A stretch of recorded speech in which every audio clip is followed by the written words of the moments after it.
Ada klub kecil yang baru beberapa tahun lalu masih main di Serie B, alias Divisi 2 Italia.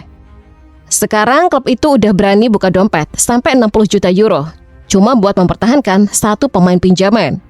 Gila nggak sih? Dulu Como dicap sebagai klub kecil di pinggir danau di Italia. Sekarang mendadak jadi topik paling panas di jagat transfer musim panas 2026. Nah, sebelum kita lanjut, menurut kalian ini ambisi yang keren? Atau ini cuma gaya-gayaan doang yang ujung-ujungnya bikin sepak bola makin gak sehat?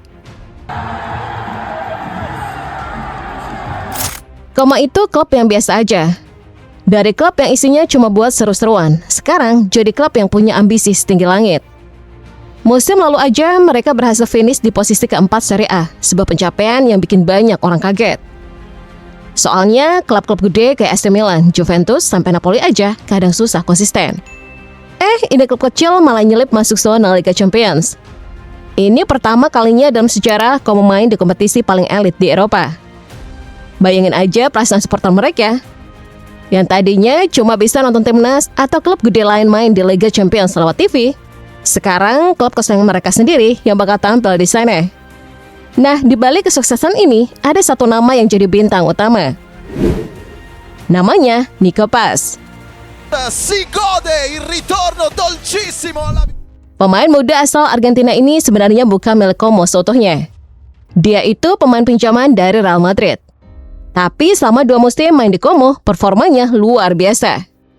Dia nyumbang 21 gol dalam 40 pertandingan di semua kompetisi musim lalu.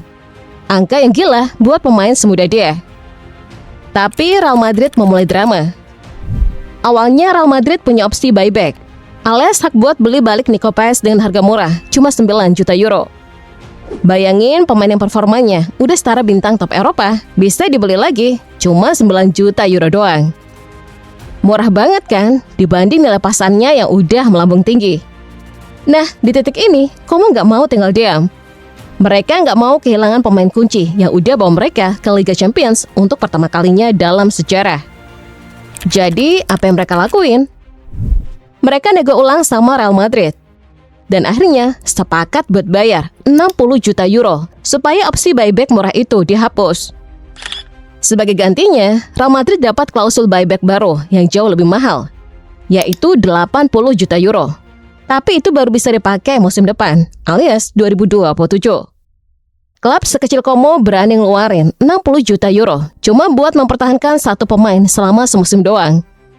Ini keputusan bisnis yang berani, atau justru keputusan yang nekat dan berisiko? Soalnya, kalau dipikir-pikir, tahun depan Real Madrid tetap punya hak buat beli balik Nico Paz. Jadi Como ini kayak nyewa mahal-mahal cuma buat semusim. Terus tahun depan, bisa aja pemainnya diambil lagi. Sebagian orang bilang ini langkah cerdas, karena satu musim di Liga Champions itu nilainya jauh lebih besar dari sekedar uang. Yang bikin makin seru, Nico Paz sendiri sampai bikin pernyataan resmi soal keputusannya buat tetap di Como. Dia bilang setelah mikir panjang, dia merasa tetap di Como itu keputusan terbaik buat karirnya saat ini. Karena di sana dia bisa terus berkembang dan dapat kesempatan main reguler. Beda kalau dia balik ke Real Madrid. Di sana udah penuh sesak pemain kreatif kelas dunia kayak Jude Bellingham. Jadi peluang main buat Nico Paz bakal makin sempit kalau dia balik sekarang. Makanya dia pilih tetap berkembang dulu di Como, sambil nunggu momen yang lebih pas buat balik ke klub raksasa itu. Tapi jangan salah, Como nggak cuma fokus mempertahankan Nico Paz doang. Mereka juga belanja gila-gilaan di pasar transfer musim panas ini. Rumornya nama Trevoh Chalobah masuk dalam radar transfer mereka, meskipun tawaran pertama mereka sempat ditolak. Gak cuma itu, mereka juga ngelirik Tosin Adarabioyo, bek lain dari Chelsea, sebagai opsi cadangan kalau negosiasi buat Chalobah gagal. Jelas banget kan, ini bukan belanja receh. Ini belanja ala klub yang emang niat banget mau bersaing di level Eropa, bukan cuma numpang lewat doang di Liga Champions. Di satu sisi, banyak orang yang salut sama ambisi Como. Mereka klub kecil yang berani mimpi besar, berani keluar dari zona nyaman, dan berani ngeluarin uang buat ngejar mimpi jadi kekuatan baru di sepak bola Eropa.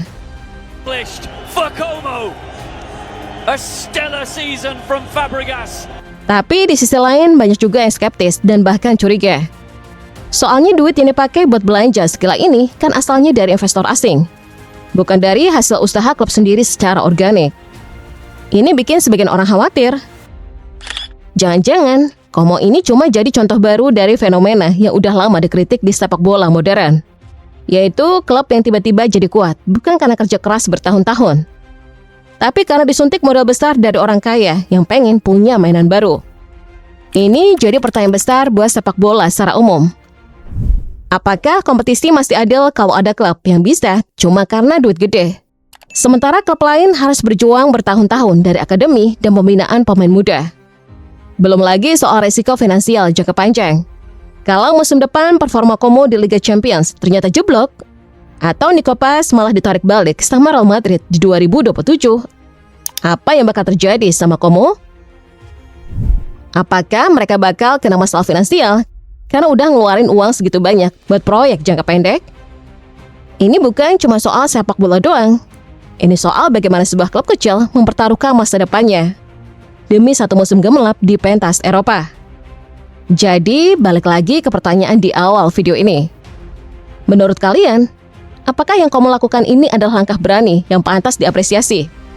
Sebuah contoh gimana klub kecil bisa punya mimpi besar dan berjuang buat mewujudkannya? Atau ini cuma proyek gambling ala orang kaya yang cuma mikirin gimana caranya numpang tenar sebentar di Liga Champions?